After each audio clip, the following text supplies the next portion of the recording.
Hello, I'm Julian Bright of Informa. We're here at the LTE World Summit in Berlin, and I'm with Erik Karsten, who's Vice President of Network Technologies at Telenor Research and Innovation. Hello, Erik. Nice to meet you. Telenor has a diverse set of operations in many countries. How did you see the need for LTE, and how did you make your decision about where initially you would deploy the technology? LTE will primarily be used in those regions that are the most mature when it comes to broadband consumptions. And we have sort of splitting up our operations in three different regions. It's the Nordic regions, it's the Central Eastern European region, and it's Asia.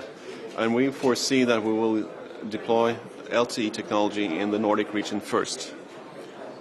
Okay, and what were the characteristics, what were the usage patterns you were seeing on those networks and the demands on the resources that really prompted you to see LTE as a good move to make at this stage? What we see is that the extreme users of ours, they use the PC, so it's PC users. Yeah. And that fits very well into the LTE development as well, because LTE will come with dongles, PC dongles first, USB dongles. Yeah. So that is a good match, basically.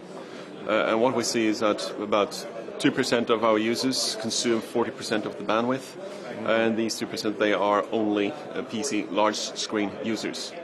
Yeah. So it's that's what LTE will be targeting in the first round. Okay.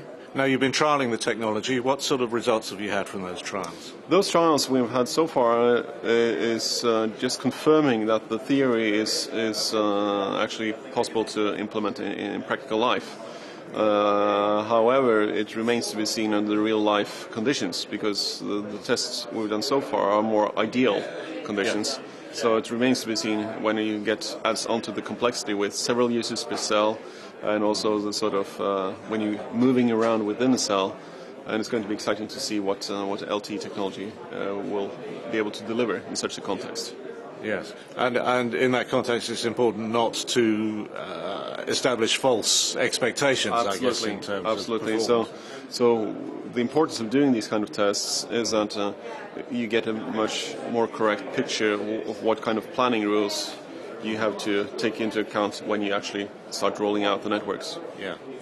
A thing we've heard many times from operators at this event has been the need to drive down cost per bit for delivery of mobile broadband. Are you satisfied that LTE is going to achieve that? So far we have gotten feedback from the vendors that they claim that it is much cheaper, so it also remains to be seen when we sort of get the answers from the vendors what they actually are able to give as a price for LTE equipment.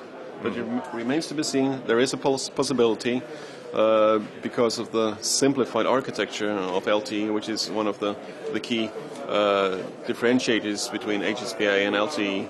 And I'm optimistic that it will be sort of going toward a more simple network architecture. Yes. Which should have a potential for cost reductions.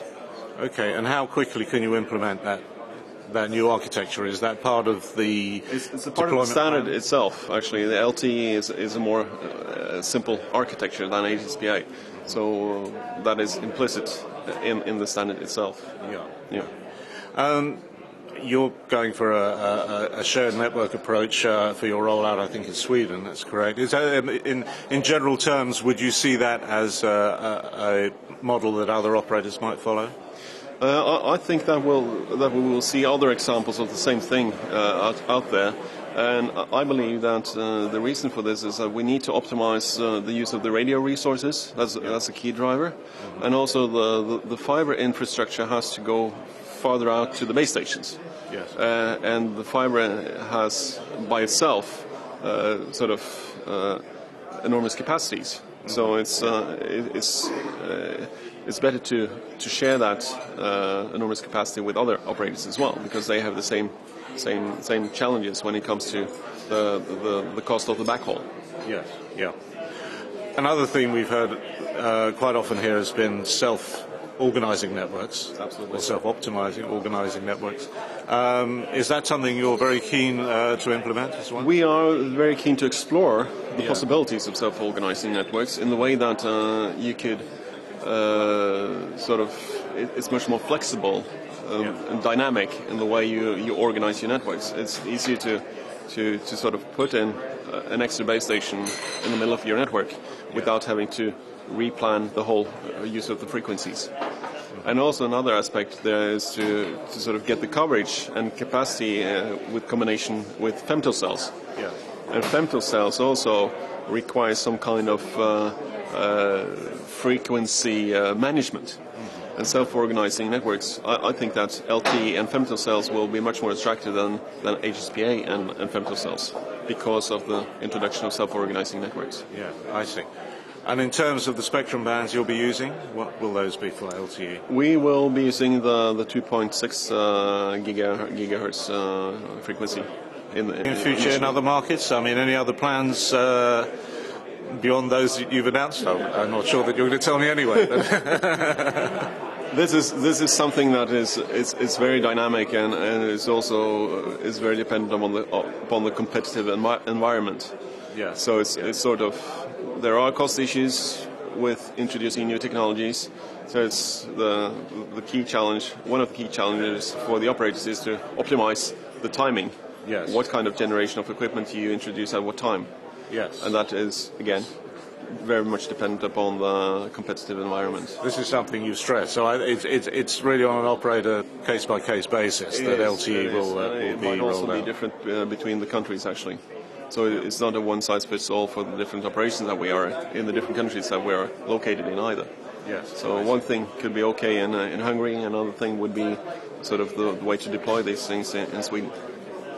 Okay, Hans-Erik, thank you very much. Thank you very much.